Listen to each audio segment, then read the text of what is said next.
Okay, so we're asked to integrate by parts the integral of secant cubed dx. So the first thing we're going to do is to rewrite this in a lower power of secant.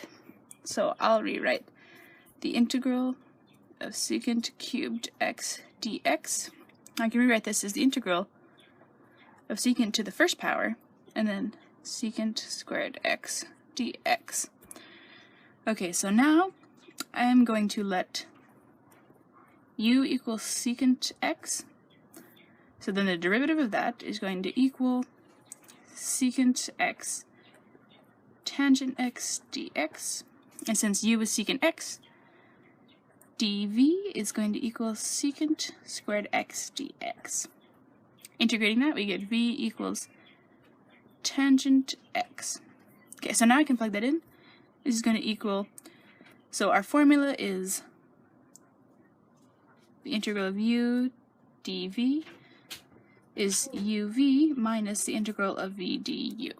Okay, so plugging that in, my u was secant x, so secant x times my v, which was tangent x, minus the integral of v, so the integral of v is tangent x, and then du, which was secant x tangent x. Let's see if I can fit this here. Secant x tangent x dx, a little squished. Okay, so now I can kind of rewrite this as secant x tangent x minus the integral of secant x tangent squared x dx. Okay, that's from a second part right there. Okay. Okay, so when I look at this, I can rewrite, let's say, secant x tangent x minus, okay, so this is the integral of secant x, and I can rewrite tangent in terms of secant. That's going to be secant squared x minus 1 dx. Okay, so this is going to be secant x tangent x minus, I'm going to distribute this out, and I get the integral of secant cubed x when I distribute that. Okay, and then let's see, plus the integral of secant x dx. Okay, so now this is going to be the part where you need to remember that this, dx, this is exactly what we had right here.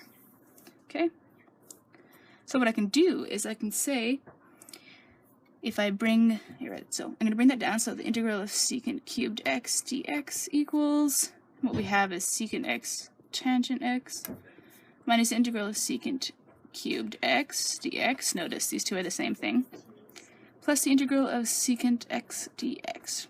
Now I'm going to add this to both sides, and so I'll end up with 2 integral of secant cubed x dx equals secant x tangent x plus the integral of secant x dx.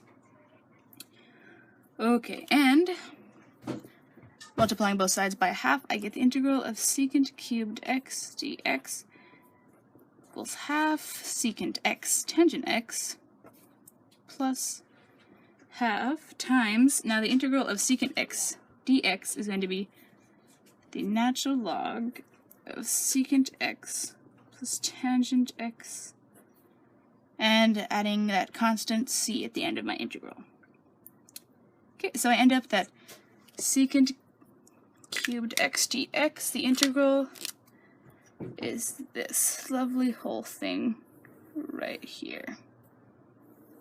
And the trick for this one was remembering that this part was what we had originally, and bringing it back to this side, and then solving for the integral of secant cubed x. Oops, sorry. That's the part we're doing right there.